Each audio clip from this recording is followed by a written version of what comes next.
예, 시작하겠습니다. 진보당 수석대변인 홍성규입니다. 두 가지 말씀 드리겠습니다. 첫 번째입니다. 윤석열 대통령 명태균 씨와 공모해서 조작된 여론조사로 그 자리에 올랐습니까? 정권 교체해낼 사람 누구입니까?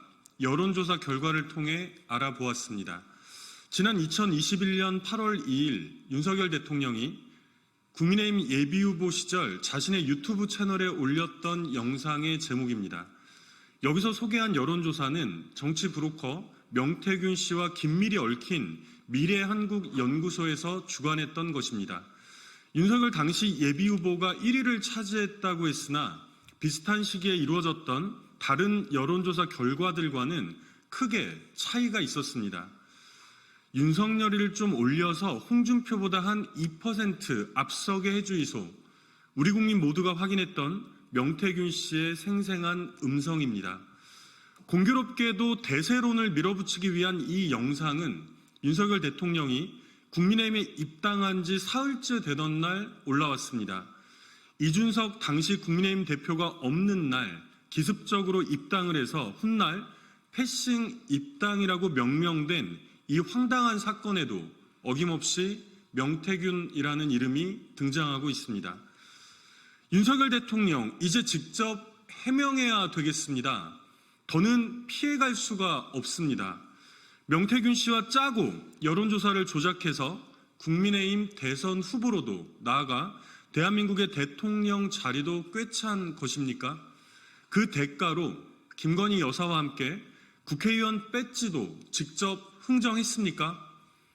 돌을 던져도 맞고 가던지는 본인의 자유일 수 있겠으나 심각한 국기문란 중대 범죄를 저지르고도 그대로 갈 수는 절대로 없습니다. 이미 나온 의혹들만으로도 매우 끔찍하고 참담한 민주주의 파괴 행태들입니다. 즉각 국민 앞에 나와서 낱낱이 해명하십시오. 두 번째입니다. 행정안전부의 공무직 정년 연장 합의를 환영합니다. 행정안전부에서 공무직 등에 관한 운영 규정을 개정해 지난 14일부터 시행하고 있다고 밝혔습니다.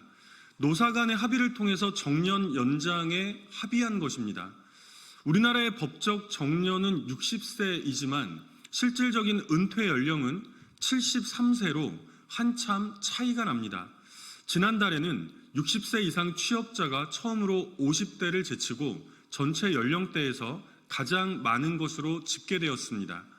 공식적인 정년 연장 논의가 여러모로 불가피한 상황에서 정부 부처 최초로 고령자 고용 연장을 합의한 점을 환영합니다. 그럼에도 몇 가지 개선해야 할 점도 명확히 짚어야 하겠습니다.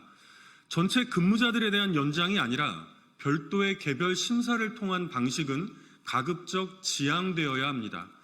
또한 현재도 최저임금을 겨우 넘는 수준인 임금을 더 내리겠다는 것은 공무직 전체를 저임금 일자리로 고착화시킨다는 점에서 무척 우려스럽습니다. 노동자들의 정년 연장 논의는 더 미룰 수 없는 국가적 과제입니다.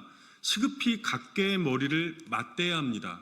그 과정에서 정부가 정년 연장을 단순히 고용을 확대하기 위한 수단으로 본다거나 기업과 재계가 임금을 감축하기 위한 수단으로 편협하게 사고해서는 절대로 안 된다는 점을 다시 거듭 확인해 둡니다.